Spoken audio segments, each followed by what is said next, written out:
दरभंगा में बड़ी घटना को अंजाम देने की चाह में आए लोगों को पुलिस ने पकड़ा। 8 की गिरफ्तारी, पिस्टल हथियार के साथ छापेमारी जारी। दरभंगा के मब्बी थाना क्षेत्र के नेशनल हाईवे के एक होटल के पास कुछ अपराधी तत्व के लोग बैठक कर रहे थे और बड़ी घटना को अंजाम देने की योजना बना रहे थे। गुप्त सूचना के आधार पर जब दरभंगा एसएसपी को जानकारी मिली तो उन्होंने सदर डीएसपी के नेतृत्व में एक टीम का गठन किया और 3 थाना मिलकर जब अपराधियों के आसपास घेरने का प्रयास किया तो अपराधी भागने का प्रयास किए। कहा जाता है कि 20 से 25 लोग बाइक लगाकर वहां बैठक कर किसी बड़ी घटना को अंजाम देने का प्रयास कर रहे थे।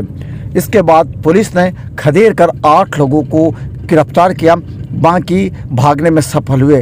हालांकि पुलिस उन सभी 20 से 25 बाइक को जब्त कर उन बाइक मालिकों की जांच कर रहे हैं और पूछताछ कर रहे हैं। उम्मीद है कि दरभंगा में इस बड़ी घटना को अंजाम देने से बचाने के बाद अब दरभंगा पुलिस इन तमाम लोगों से पूछताछ कर रही है और पूछताछ के बाद बड़े खुलासे हो सकते हैं। क्या ये लोग शराब माफिया हैं, क्या ये भूमि माफिया हैं, या फिर दरभंगा को दहलाने का प्रयास कर रहे हैं। इस तरह के लोगों की गिरफ्तारी के बाद एक नया खुलासा हो सकता है।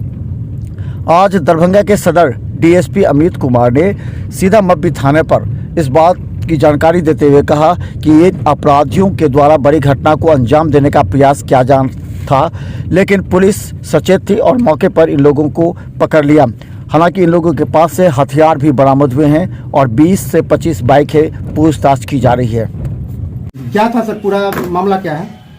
देखिए, वाकया यह है कि गुप्त सूचना हमें ये मिलती है कि NH 57 पर जो एक अपना धर्म काटा है उसके पास आसपास कुछ गोडाउन वगैरह हैं, कुछ खाली कमरे हैं।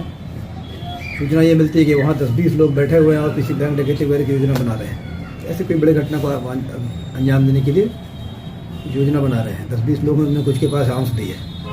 सूचना मिलते ही वरीय एसएसपी महोदय के निर्देशन पर विभिन्न थानों की टीम के साथ रेड की जाती है। रेड के क्रम में वहाँ कुछ लोग भागने में सफल होते हैं, 8 लोग पकड़े जाते हैं। 2 आर्म्स लोडेड, एक पिस्टल और एक रिवॉल्वर उनके साथ पकड़ा गया है। लगभग 20-25 बाइक सीज की गई हैं जिनके मालिक का पता किया जा रहा है। कितने लोग गिरफ्तार किए हैं? फिलहाल 8 लोग हैं। मामले की जांच की जा रही है, पूछताछ की जा रही है। किस प्रकार का गैंग पता चला प्राथमिक जांच में? अभी किसी प्रकार की पुष्टि नहीं हो पाई है, जांच की जा रही है, पूछताछ की जा रही है, पता चलेगा, पता चलने बताया जाएगा।